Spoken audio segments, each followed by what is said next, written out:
My name is Irvin Goodwin. I am the founder and chief executive officer of the Homeless Veteran Emergency Housing Facility. Veterans was leaving here, and they wasn't educated enough to go back out in society. It was missing pieces of this and pieces of that. So we said, let's bring in an instructor. So we heard about this gentleman named Antar, about the life skill classes that he was given around the country. And so we hired him to come in and bring these classes to our homeless veterans. At this point in time, I'd like to introduce our instructor, Antar.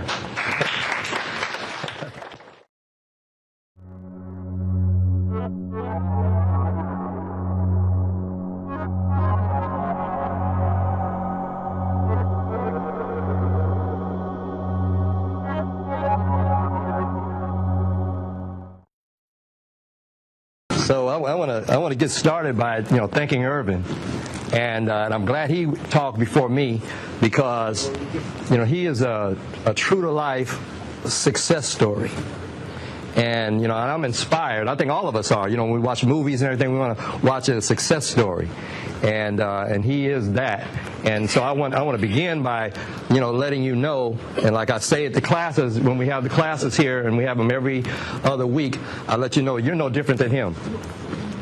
You see, his rise and where he came from. Everybody in here has that potential to do that.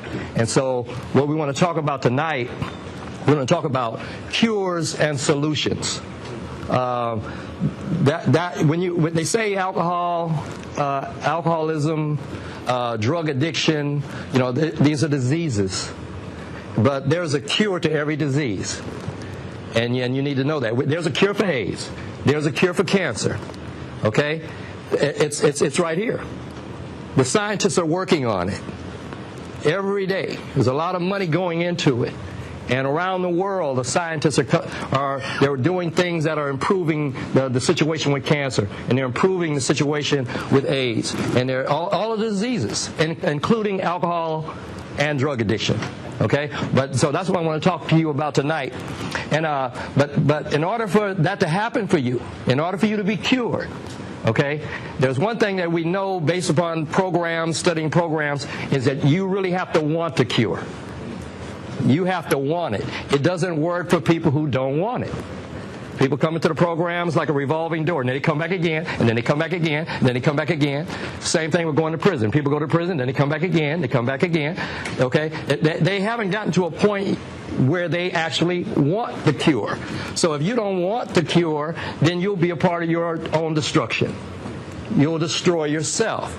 Okay, so we have to change our mentality, we have to change our minds so that we get to a point where we want it. It's like, the word mean, M-E-A-N, it's talking about a destination.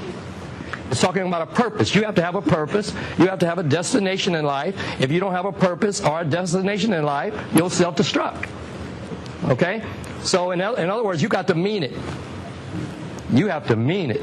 As we talk about life, you have to mean it. And I'll give you a story. I'm tell you a story. I like to tell stories, and that really makes it a point. It's about a man who means it. Okay, there was this talk show that was on TV, and this man and woman were on the talk show, and they had never had an argument. They'd been married for like 30 years.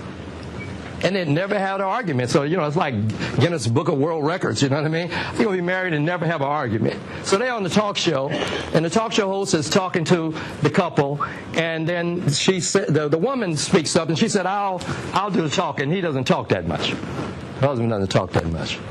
And she said, we were getting married, and it was back in the days we didn't have a car, and we had a horse and buggy. And so we were leaving the wedding, and we were on the horse and buggy, but it wasn't a horse, it was a mule. And so we were going our way to our destination, to our honeymoon, and my husband had the reins of the mule, and the mule stopped. In fact, the mule sat down. So my husband got off the wagon and went up to the mule, got the mule back on his feet again. And he said, that's one. And he got back on the wagon, and he was going down the road again, and we got about a quarter of a mile. The mule sat down again. And my husband got off the wagon, went to the mule, got him back on his feet again, and he said, "That's 2."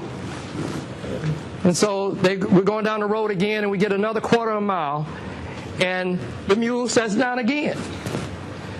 And my husband got off the wagon and went into his coat pocket and came out with a pistol and shot the mule dead. And so the culture host was saying, like, what happened? I mean, why did he do that? She said, "That's what I wanted to know." So I got back on the wagon, and I asked him, "I mean, who am I marrying? Who are you? What are you doing?" He said, "That's one." She said, "We ain't never had an argument in 30 years. So the story is about a man who means what he says. He meant it, And so, that's just a good example of what it means. When you met people like that, they mean what they say. If they say something, they mean it. Okay, that's kind of an extreme example.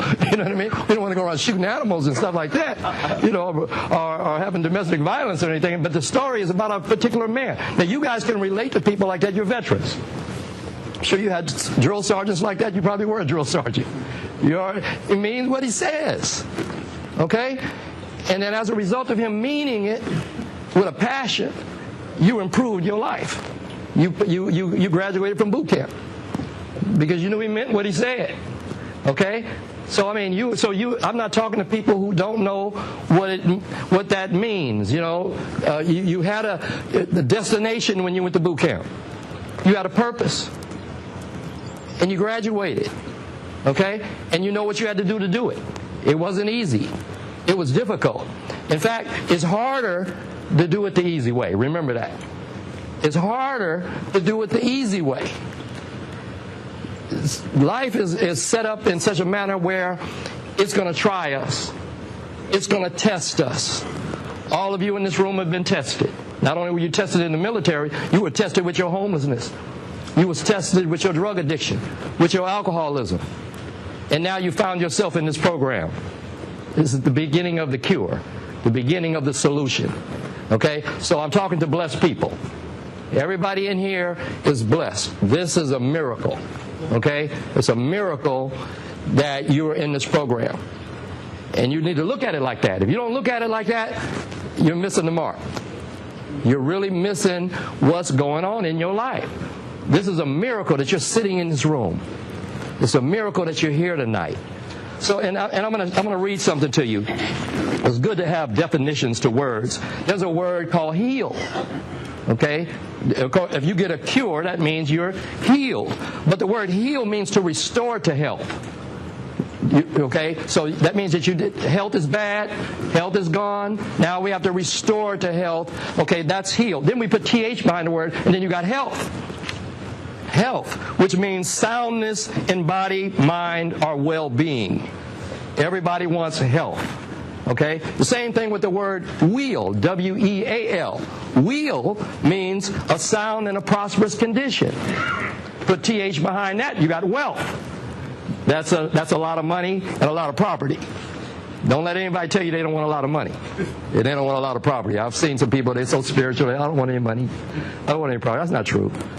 It shouldn't say that. It should never say that. It doesn't say that you have to be a billionaire. It doesn't say you have to have $100 million. But you should. I know everybody in this room wants a lot of money to be comfortable. A nice, large sum of money to be comfortable. Everybody in this room wants health.